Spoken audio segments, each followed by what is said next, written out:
welcome to today's workshop called Rising Above. It's being presented today by Andrea Greenhous of Vision to Voice.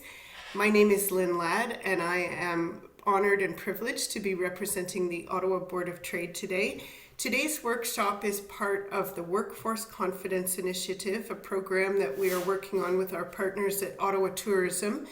And the goal of the program is to provide tools and resources to the hardest hit sectors in order to build confident and ready to work employees by providing in a safe space for them to work that's psychologically safe for them, and also to provide workers with tools to deal with difficult situations and to build their own inner resilience, which is the focus of today's workshop. So I am very pleased to introduce Andrea Greenhous. She is president of Vision to Voice, and she's going to be leading today's workshop. As you know, we're recording. This will be available online for future viewing, as well as all of the materials that accompany it. You'll be able to download them for free. So Andrea, would you like to take it away and get us started? I will. Good morning, everyone. Hello to everyone who is joining us, watching the recording. Really happy to be here today because I think this topic is just so important. And it hits home for me. My children work in the service area, and I have a daughter who sometimes comes home in tears. And she works at a nice store. And it's really upsetting to me to see my young adult so upset because of an interaction with a customer. I'm going to say that nothing can make up for a rude customer, a customer who's difficult. But I am hoping that today we have some tools that you can take home with you, that you can practice, that you can think about, that you can apply in your own way that will help. And I'm going to share my presentation because I've got a lot of content. Just kind of here, I'll share my screen, and I'm sharing, and I need to put it in presenting mode. There we go. And can everybody see that okay? Beautiful.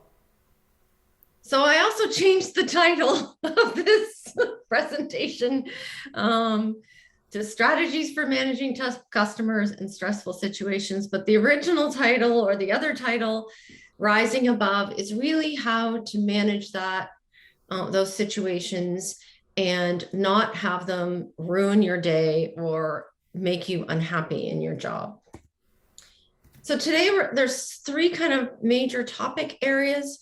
We're going to talk about, first of all, what to do in the situation. Like, what do you do when you've got an angry customer, somebody who's upset, like in the here and now? The second thing is looking at it from the lens of your team. How do you, when there's a difficult situation, how do you come together as a team to help each other out? And the last one is your own response. You can't change what other people are doing. You can't change how they're acting, but you can change how you respond to it. And you can stop it from ruining your day, destroying your soul, making you not want to work in service anymore. About me, so my company specializes in helping organizations communicate in a more modern and meaningful way with their employees. But I've also done a lot of work on myself in terms of leadership capabilities, learning. So as Lynn mentioned, I'm an expert in the area of psychological safety, which means employees feel safe to speak up and make mistakes. I've also taken the Brené Brown Dare to Lead program, and I'm a big fan of hers. And I've done a lot of work on myself. And I've read a lot of books, and I've also helped organizations with some mental health initiatives. And so I've cobbled together all this material to present this today. So let's walk through a 5-step process for managing a difficult customer. The first one is to stop and not react right away, to center yourself and maybe come up with a word that will stop you from panicking. So maybe it's a word safe, maybe it's the word I'm good, maybe it's not you, it's not me, it's them, something to sort of center yourself. And take a couple of breaths. You can't go off and do a deep breathing exercise. That's impossible. You've got a customer who's upset, or probably because they're in a hurry, or they've received poor service, or they think they've received poor service, or they're just being miserable. But you can take a deep breath. Everybody right now, stop and take a deep breath. In through your nose, out through your mouth. That has an immediate physical impact on your body. What happens when you're confronted with a difficult customer is your flight and fight response kicks in. And it prevents you from thinking logically, from thinking rationally. Your blood pressure goes up, your face might get red, maybe you start shaking.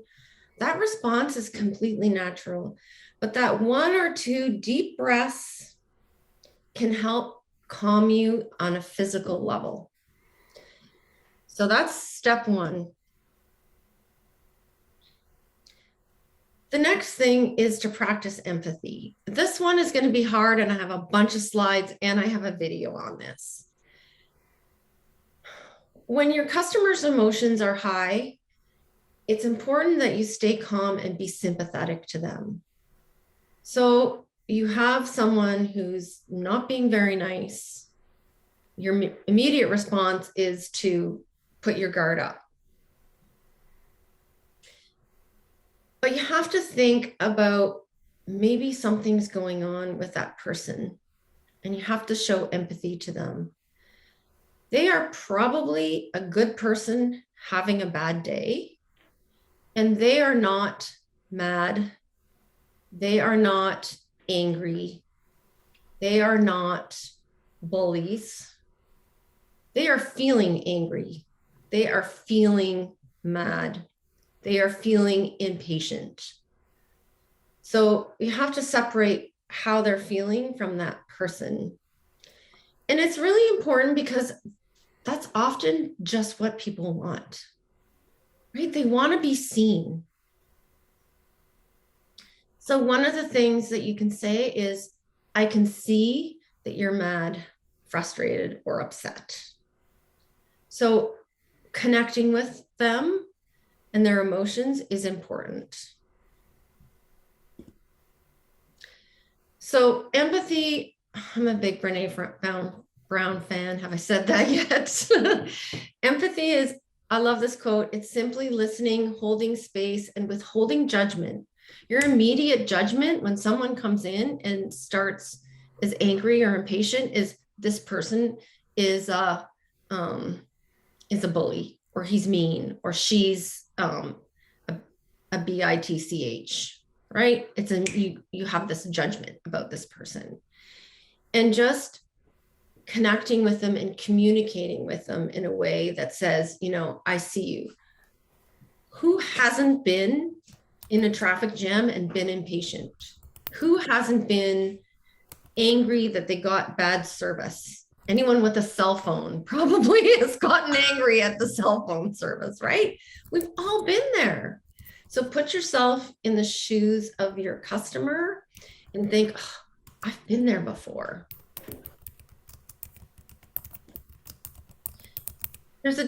Empathy is a hard concept. It's not our default. we often, instead of showing empathy, we express sympathy. We say, oh, we're sorry for, oh, I'm sorry that you're going through this. And that drives disconnection.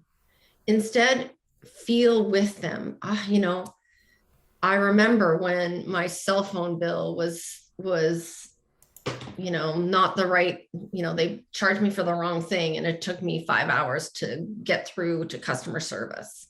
You don't need to say that, but you need to feel that with them. And the hard thing about that is that it makes us vulnerable, makes us connect with those feelings. For example, a friend's experiencing grief because they experienced a death in their family. You feeling empathy for them requires you to connect with that grief that you've had in your own experience. Okay, I'm going to show this video. I love this video. Let me know if you can't hear it or there's an issue.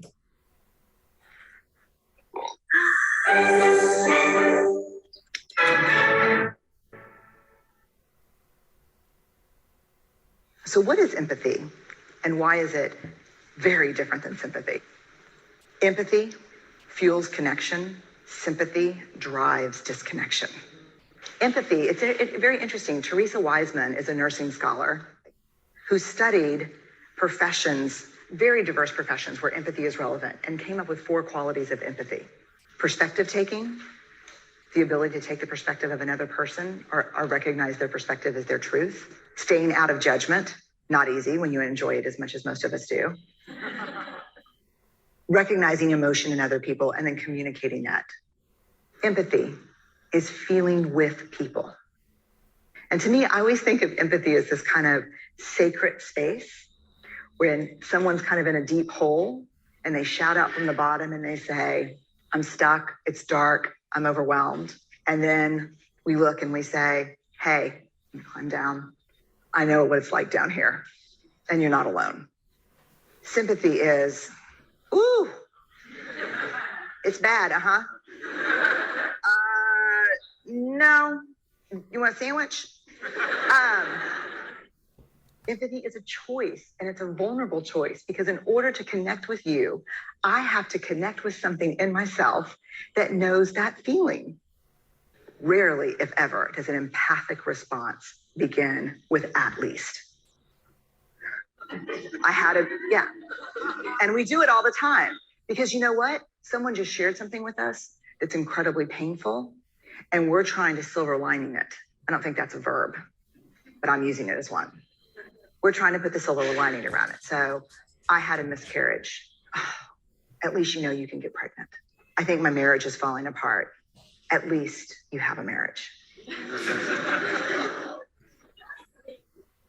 John's getting kicked out of school. At least Sarah is an A student. But one of the things we do sometimes in the face of very difficult conversations is we try to make things better. If I share something with you that's very difficult, I'd rather you say, I don't even know what to say right now. I'm just so glad you told me. Because the truth is, rarely can a response make something better. What makes something better is connection.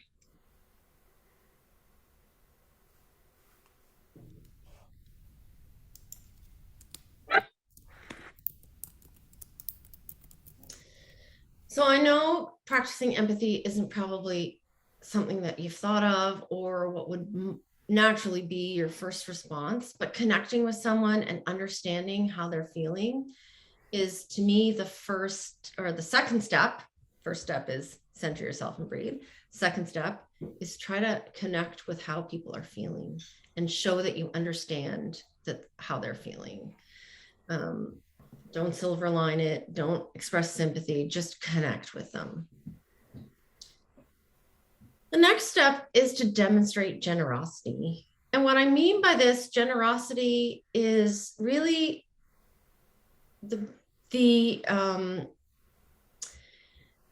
generosity is the feeling or the opinion that everybody is coming from a good place. If that person is not a bad person, they're just having a bad day, or they're there's something else going on with their lives that is causing this reaction. And so working from an assumption of compassion and grace. So, somebody, you center yourself, you take a deep breath, you understand how they're feeling. If they're impatient, then that means they're in a hurry. If they're angry, then maybe something else has upset them, whatever it is. And then just remember, this is a good person having a bad day.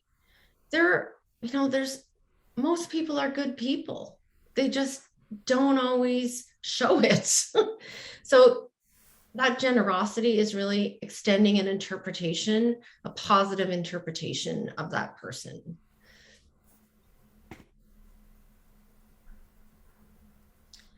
And when you express generosity, you're shining a light on what's good. That person is a good person, just having a bad day. I love this quote by Martin Luther King: "Darkness can't drive out darkness. Only light can do that. Hate can't drive out hate. Only love can do that." So, responding, thinking that this person is just bitch or a bully or whatever is, they're just a good person having a bad day. Something may have happened. Maybe they're under a lot of pressure at work. Maybe somebody in their, maybe they have anxiety. Maybe somebody in their family is ill. You just don't know what that person is going through. And I think the expression of generosity is knowing that there's a good person in there. The next important step is really listening. And this is where you get into, once you've centered yourself, once you've shown empathy and you've come from a place of generosity, when you know this is a good person just having a bad day, or there's other things going on in your life, then it's time to listen. So listening is really important. It can be similar to empathy in that you're giving them the opportunity to be heard. So actively listen and thanking them for their feedback. A few years ago, I lost a contract. I was terminated early because I made a mistake. And my first reaction was to get angry, was to get self-defensive. And after a day, I realized this was an incredible learning opportunity for me. And it actually significantly changed my career path and my life. So it is an opportunity there is an opportunity to learn when you're listening. So getting the feedback. This changes their grievance, whether they're, impatient or upset or angry, into an opportunity. The customer just might want to be heard. Maybe they just want to express that they're frustrated, or maybe they just want you to know that they could see a much more efficient way of delivering that service. So don't assume that you know what went wrong. Maybe the drink was cold, or the drink was cold when it should have been hot, or the food was, overcooked, or whatever it is, but don't assume that you know what's wrong. Asking questions to make sure you fully understand the issue, and repeat back what you've heard so that so you say, "Thank you, ma'am. I really want," whatever. I don't even know if you use ma'am anymore. But I really want to understand what's wrong. Please, I'd like your feedback, and then repeat it. I've heard that I've heard you said that, just so I'm clear, this is what you said. So basically making sure that you show that you've listened by repeating back what they've said.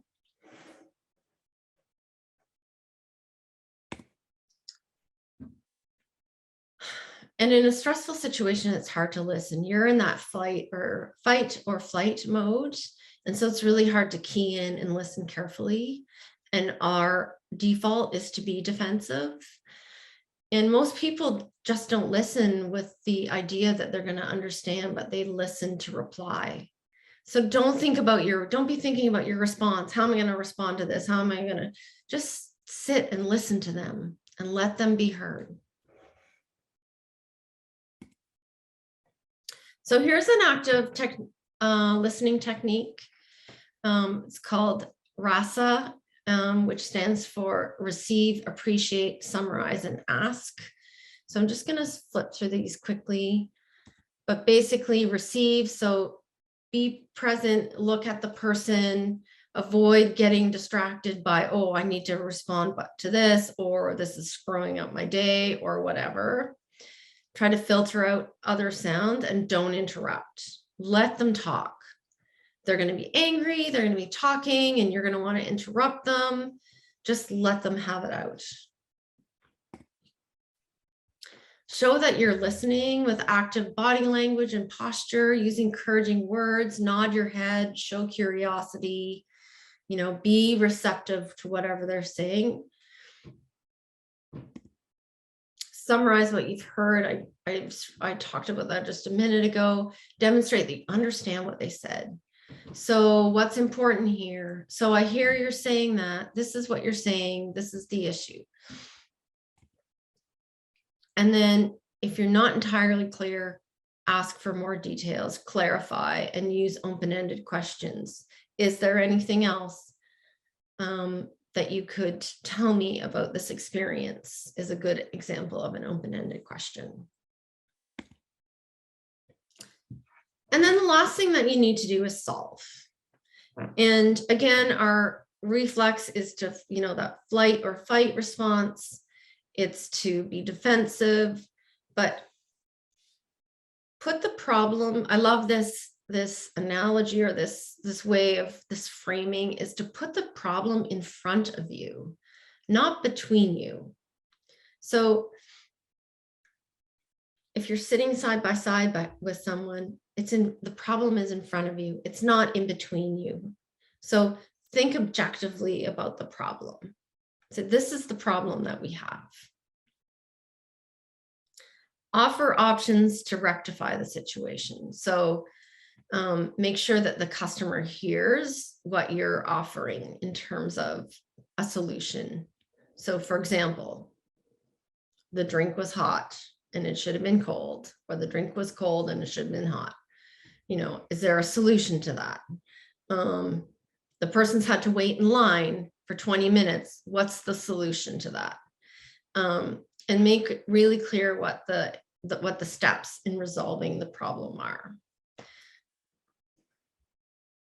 So I'm going to do this, again, breathe, center, practice empathy. This person is a good person, show generosity, listen to their problem, and then as best as you can, try and solve it. So, I hear that, I see you, and I'm going to do this to rectify the situation.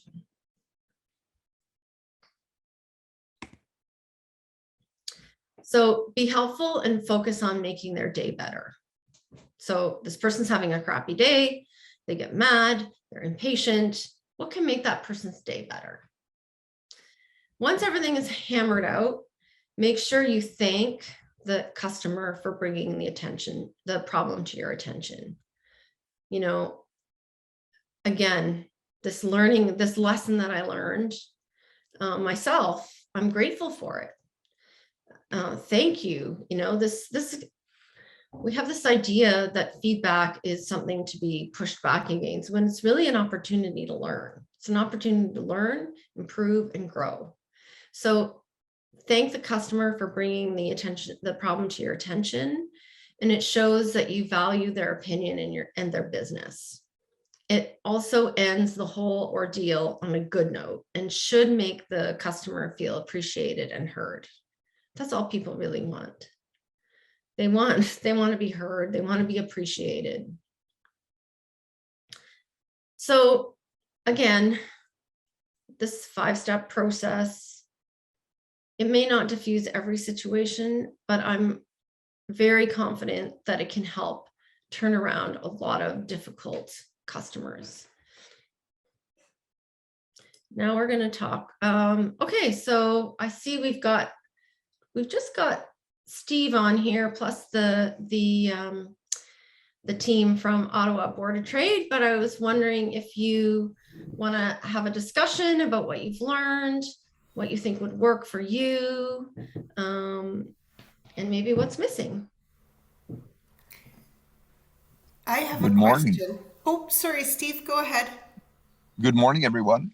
Good morning. Yeah, so I have an 11 o'clock, so I'm sitting here in a parking lot, and there's a few people looking at me, but that's okay. I really enjoyed what you said, Andrea. You and I met at Yeah. in a breakout room, and in 35 years of hospitality, I wish somebody had told me this in the first couple of years, because the process is simple. There's acronyms, etc. Although I'm not in business currently, but how would you address your formula? I'm just going to close my window here. Sorry. How would you address your formula when there's volunteers involved? I think the process is the same, right? It's because we're focusing on the person, the volunteer.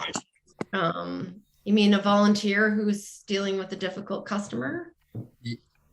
A volunteer who's dealing with a difficult volunteer. Yeah. Oh, a difficult volunteer. Yeah. So I think that this scenario can actually be used in any relationship. It can be used with a coworker. You know, when there's conflict, it's basically a de-escalation of conflict, and it can be used in any relationship. So it could be used with a coworker. It could be used with a volunteer. It could be used in your marriage, whatever. Do you know Liga? We're celebrating our 40th anniversary soon. It's good. Yeah. Yeah, you're right. I was being a little facetious. No, you're absolutely right. It is a de-escalation, and thank you for that answer. Lynn, you had a question or a comment? Yes, I do have a question.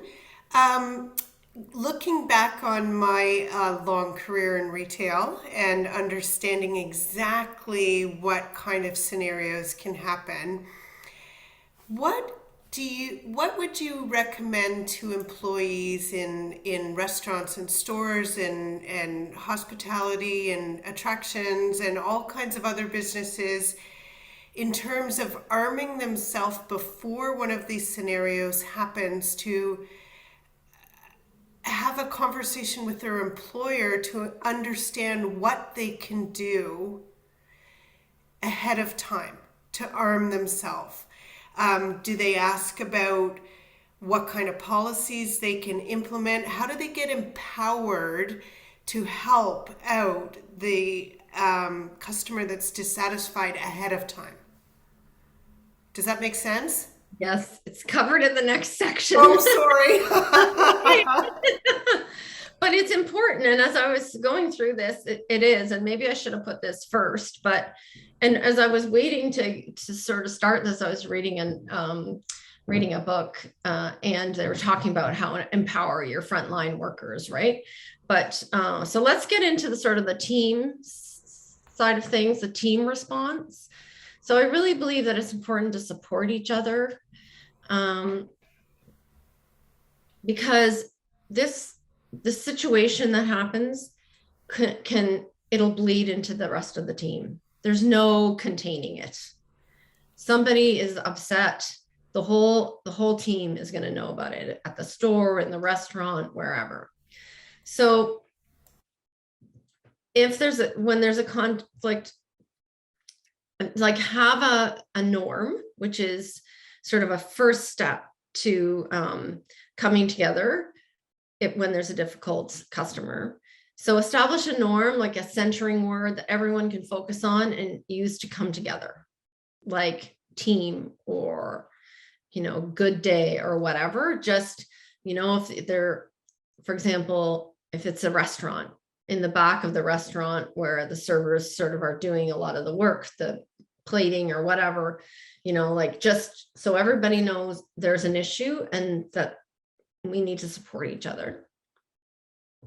And this, Lynn, gets to what you were saying, is pre-plan some solutions so that you can offer in various situations, especially if a manager can't be present. So talk about in your team meetings, talk about a scenario. What could I have done? Is there a way I could have made this customer happy? Can I buy a free round of drinks?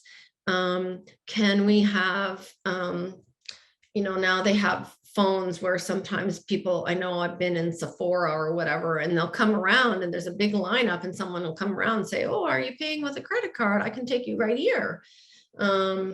Or someone coming around with a long lineup with, a drink or a tea, or just say, oh, I know, sorry, the lineup is long. Is there anything I can do to help you or whatever? Just, again, see people, feel what they're feeling, but making sure that you have some solutions in place. So, because I think that's one of the things that will drive people crazy is if their problem isn't addressed. So help each other out. So, for example, you're waiting on a table and you've got a angry customer who's upset with their food. Cover for your teammate who's dealing with this situation, who's practicing our 5 steps. Cover for them. Work together to help this other person out. Remember, there might be critical tasks that are missing or are not being paid attention to. It's almost like just come together and work on this problem together and step in to help if you can. Like if you see somebody really being bullied or having a hard time getting a control of a situation, then step in and help and use the 5 steps yourself. And, maybe the customer is so upset that there's a new person and has forgotten the 5 steps or isn't really prepared or just is overwhelmed by the situation. Go in and help. There's nothing like having someone standing beside you to help in a rough situation. So then learn and grow. And again, this gets back to Lynn's comment is stuff happens. You will never have a perfect shift, a perfect night. There's going to be customers who are angry. There's going to be mistakes. There's going to be a dropped glass or, a transaction that you didn't get quite right that you have to redo, or maybe the terminal is not working today. Like it's just going to happen. So using it as an opportunity to learn and grow and get stronger as a team. You have 2 choices when something bad happens. You can dwell on it and you can make it ruin your day, or you can use it as a learning opportunity. So make it a learning opportunity and think about, okay, what could we have done to avoid this conflict or to resolve this conflict and turn negatives into positives.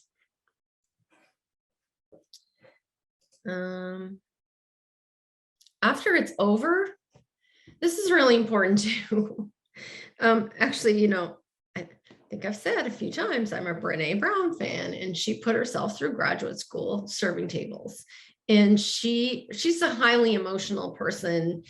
And she used to have a word that she would, if she was at her wit's end with a customer or whatever, she would go into the back of the restaurant and say, I'm out. And somebody would pull in, cover a couple of tables so she could kind of collect herself. And I think what you need to do is remember that your team member that is going through this is going to be upset. So how can you help them? How can you help them recover? Now you can practice your empathy skills with your teammate and listen and help them kind of recover emotionally from this difficult experience. Maybe taking, say, well, I'll take that table so you can kind of recover, let them regroup, and remember that stress is going to really affect them. It's going to affect them physically, it's going to affect them emotionally, and it's going to affect them mentally. And you really want to provide your support to help your teammate. And I think that kind of collective and cooperation among teams can really be a balm that soothes and helps heal, excuse me, after a situation like this.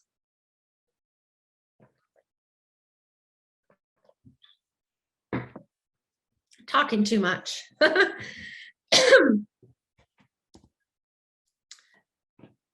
So Lynn, did that answer your question? It did, yes, thank you. I have another question. Okay. If I may. Yes, of course. One of our guests that is attending today works in an industry where every single interaction is going to be highly emotionally charged. There's no getting around that. And it's not necessarily going to be a confrontational situation, but they're going to be difficult, each and every conversation. And I'm wondering if there's any difference to the approach to those interactions to what you've already discussed when it's more of a confrontational or a poor service issue. This is simply customers, if you will, that are in a tough spot, period. So is the approach going to be any different? Like, say, a funeral home. Yes. Okay. That's a good question. My first reaction was maybe they should change business models or change businesses, but you can't do that. And just like a funeral home, you're going to have, nobody is going to be happy planning a funeral, right? So I think, here's what I would suggest. I don't think things should be different, but I think you should dial up the learning as a team. So what's working, what's not. And everybody is different. Everybody's going to react different. Everybody processes emotions differently. There's like over 30,000 different ways to experience emotions, all the different emotions. There's like hundreds of different emotions. So everybody is going to feel differently. Everybody's going to be coming from a different place. But I think one of the things you can do is find out from each other, have a meeting once a week, what's working, what's not,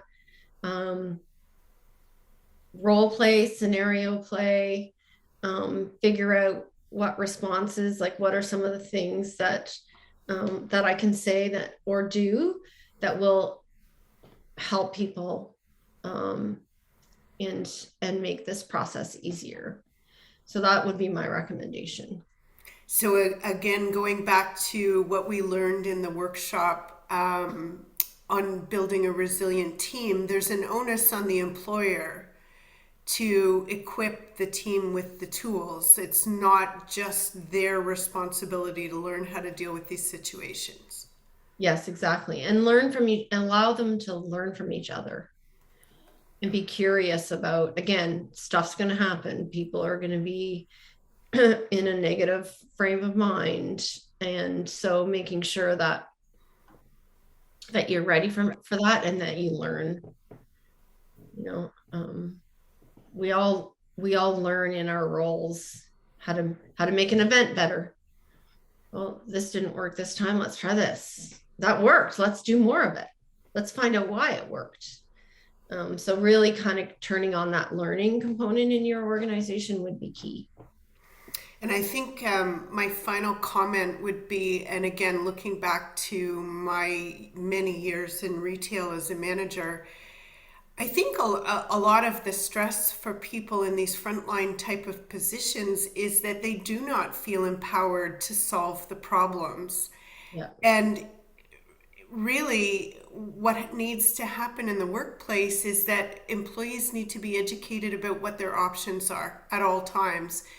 they want to help and they Yeah. want to solve the problem and they want the customer to leave happy, and the workplace or the employer needs to equip them with these tools in order to do that. Yeah. Yeah. You can do, these are the scenarios, these are your options for making things better. And even just for making calls and decisions to prevent the problem in the first place. Like a lot of organizations have very strict rules about how things are done. Well, maybe throw out the rule book a little bit and let people at the front line make their own decisions. I think Nordstrom is like one of those, it's known for having this great culture of very customer first focus. And I think there's like a legendary story where someone comes in and one of their things they're known for is, no hassle returns.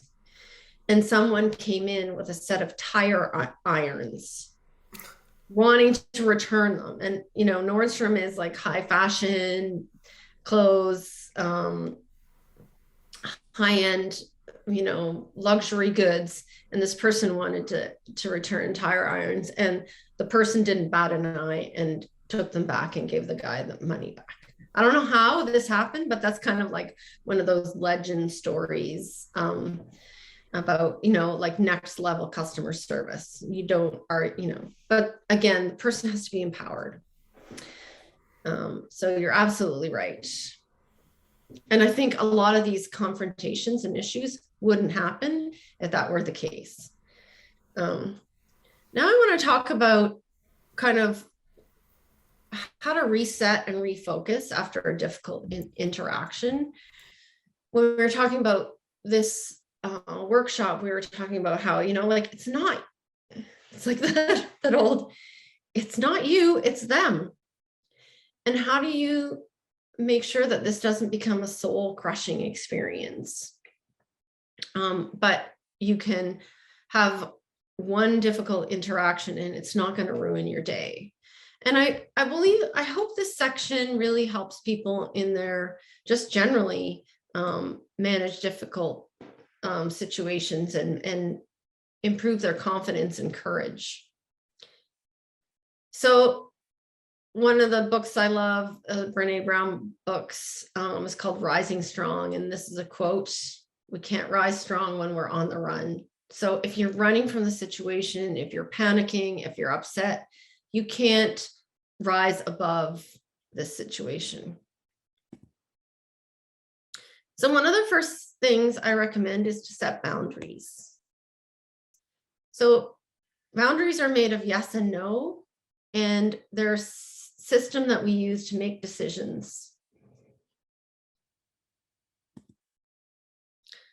Boundaries matter because they define our identity, they establish order in our lives, they protect us from others, and they protect us from ourselves. So boundaries are really how we gain control. So when you have a difficult situation, you want to gain control over what's going on in you. It's taking ownership of your thoughts and feelings, your body, your energy, and your time and your possessions. And we have a difficult situation, all of a sudden your thoughts and feelings and even your body is hijacked by this difficult customer. So it's taking back control. I am not going to let this person ruin my day, upset me, and make me fearful.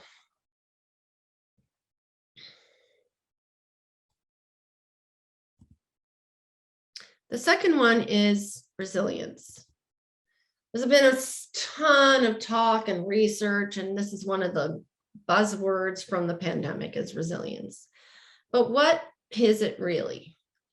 It's the ability to adapt in the face of adversity, and it's ability to perform under stress and bounce back from difficulty and trauma. So we've all gone through a lot of trauma in the last 2 years and counting. There's a lot of grief associated with the pandemic. We feel trauma when there's change in an organization or again, when there's a difficult customer or something bad is happening at work. It's a traumatic experience. So how do you build resilience and bounce back from that? So resilience allows us to overcome past difficulties and steers us through everyday challenges. I'm not sure if you can think of some of the people in your life and some people who are resilient, some people who face, challenge after challenge and are still able to get up with a positive mindset, and don't ever seem to be fazed by the things that are going on in their lives. It allows you to sort of bounce back and then keep moving forward. And it also allows you to take those negative experiences and turn them into positive learning experiences as well. So just as, I shared the very difficult ending of a contract prematurely, I believe I showed resilience because I was able to learn from that, and I was able to build my business in a new and different way and overcome that.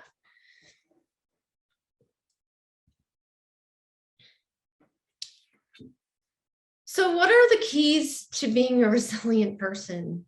I think the first one is to understand that stuff is going to happen, that nothing in life is easy or smooth, that, I just went through a period where my car was breaking down every week.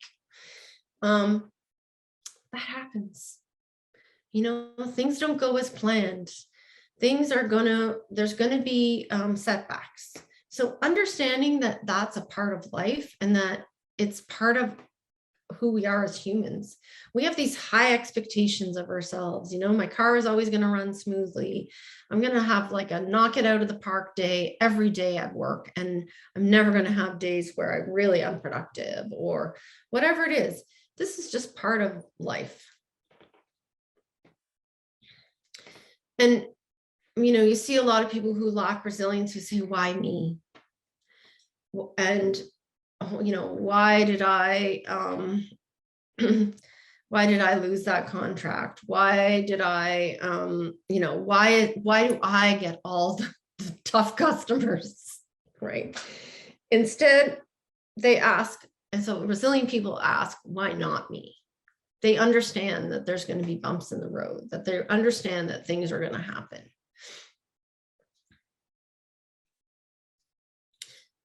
Another thing that defines resilient people is that they have selective attention. And what that means is that they really focus on the things that they can change and accept the things that they can't. So this circle of this on the, it's on my right side, the circle of influence and circle of control. There's certain things you can control. There's certain things within your circle of influence, things that things you can control directly. There's things that you might be able to control on the periphery and influence. And then there's stuff that just you don't have control. You don't have control over the weather. You don't have control over who's going to walk through that door. If you're in a retail, if you're in a shop or in a restaurant, you don't have any control over that. What you have control over is your team and yourself. So understanding what you can control and what you can't control is really important. And resilient people understand that. They understand that there's stuff that's going to happen and it's out of their control. So it might rain and I'm going to bring an umbrella because that's within my control, so I won't get wet.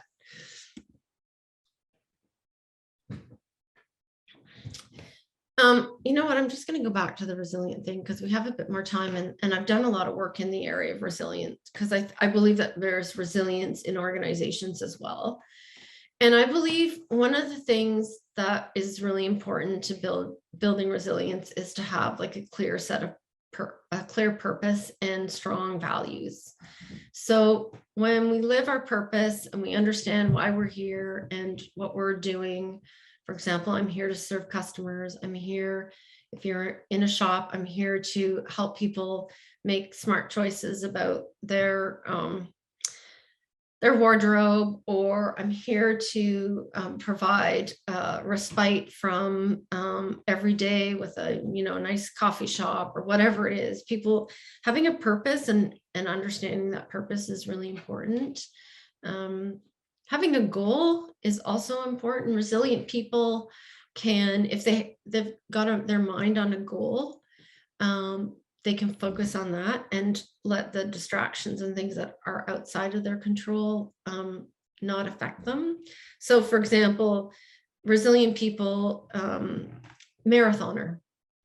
I have a goal. I want to run a marathon, and I am focused on that goal, and I'm not going to let things detract me. That kind of thing builds resilience. Having a purpose and a goal that you're focused on helps make those things that could upset people into the small stuff. I don't know, one of the books I read was really great called Don't Sweat the Small Stuff, right? The big picture, think about the big picture and not all the little things that are going wrong around you.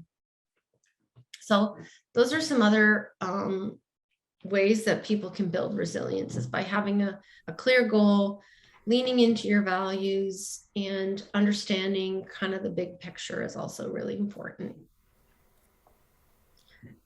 Another thing that's really important is gratitude. So gratitude is being thankful for what you have.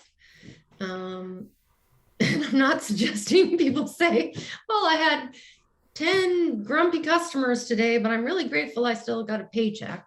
That's not really going to work. But being grateful for the good things in your life, the things like your health, your family, that practice of gratitude is it's a verb, an attitude of gratitude. And gratitude has been shown, again, using neuroscience to be a powerful influence on people's health and well-being. And many studies have shown how much gratitude can influence a person's health, well-being, and their resilience. So having if you're somebody that these difficult customers really get you down, really take the joy out of work, they make you feel horrible about yourself, starting a gratitude journal where you track things that, or to think about things that you're grateful for in your life, can actually change your brain, rewire your brain, and help you overcome the negative thoughts and the negative experiences that you're experiencing in the workplace. So the last piece is what I call the rising strong process. If I could have done a whole workshop on this, I'm not really that qualified to do it, but I thought I would share because I really think it's important. And this is from, again, Guess Who? Brene Brown's Rising Strong book. It's also, there's 3 steps. One is, she calls it the reckoning. So walk into your story and pay attention to your emotions, and don't numb or ignore the discomfort. So think about, what is the story that I'm telling myself? I've had this negative interaction with this client. They were really upset that the lineup was long and they had to wait a whole 3 minutes to get to the cash. And they were rude to me at the cash. What's the story I'm telling myself? Is the story I'm telling myself that I'm too slow, that I should have been faster, that I hate my job, that I wish customers weren't so rude? Or is the story, that customer must have been in a real hurry, maybe somebody was important was waiting for them, or maybe they only had a half an hour between visiting a family member who's dying? Like, what's the story? So think about what the story is, and think about how you're reacting in an emotional way. And does that story make sense? So then rumbling is thinking about that story. What have you made up? Maybe the story is different. What story are you telling about yourself or other people? And then the last one is think about a different ending to the story. So there's a rude customer, they're impatient. I've gone from thinking that I'm incompetent, that everybody's rude. Maybe you make up another ending to that story and apply the learning. So maybe it's I'm getting faster every customer. This customer was just one of the 100 customers I'm going to be making really happy today, and I'm doing an amazing job.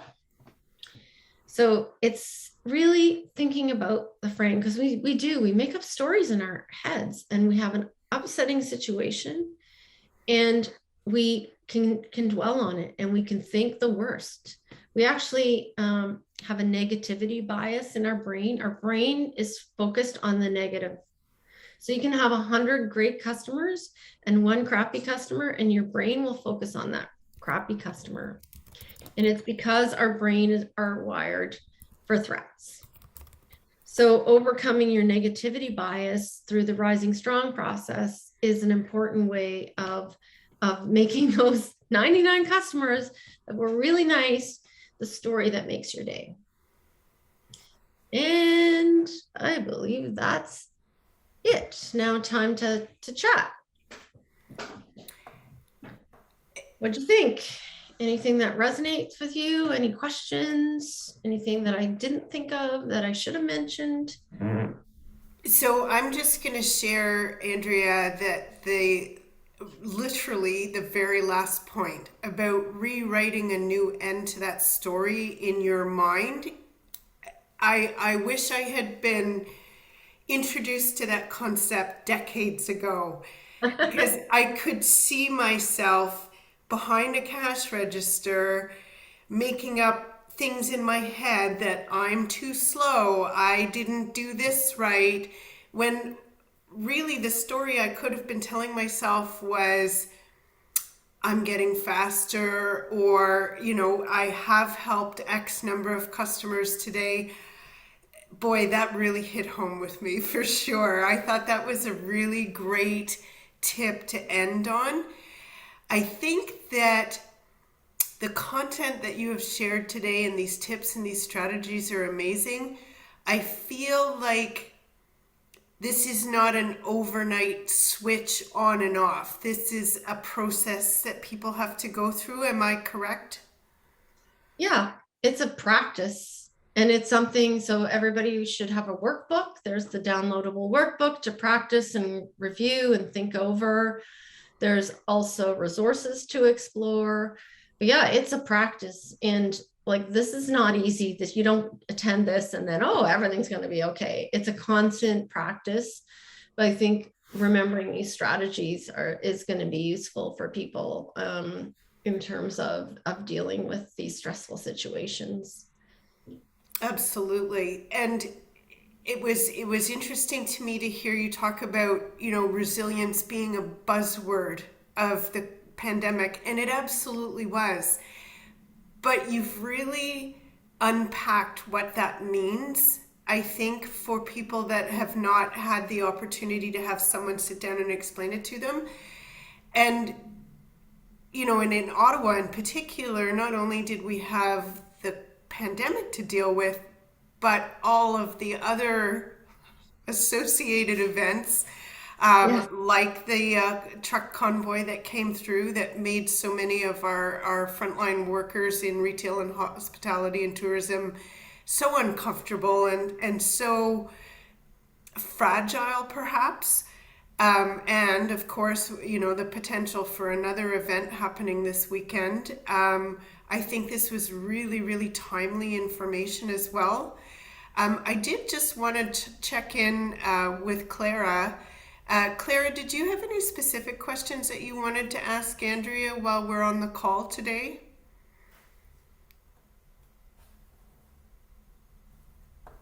She's finding the unmute button. Either that or she's not comfortable sharing, which is just fine. But I just, because of the nature of what Clara works in, I thought, that's really interesting about how to be resilient after each and every customer interaction that they have. But I am grateful for this content today, Andrea. I think it has the potential to help a lot of people find more joy in what they do for a living, and at the very least to give them some peace of mind. So thank you so much for everything that you have put together today.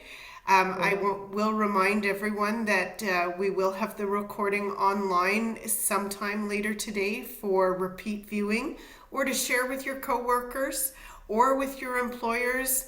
I invite them to share it with their teams to make sure that they're well equipped to deal with whatever life has to throw at them. And there is, again, the opportunity to download the accompanying resources that Andrea has prepared for today. So on that note, unless there's any further questions, and I don't see any coming up in the chat, I will say thank you so much, Andrea, for your work today. And I hope everyone takes one little golden nugget away from today and just gives them a little bit more peace of mind and resilience, of course. And on that note, I will say thank you so much for joining us today and for watching this video, and have an amazing day. Thank you so much. Thank you. Bye. Bye-bye.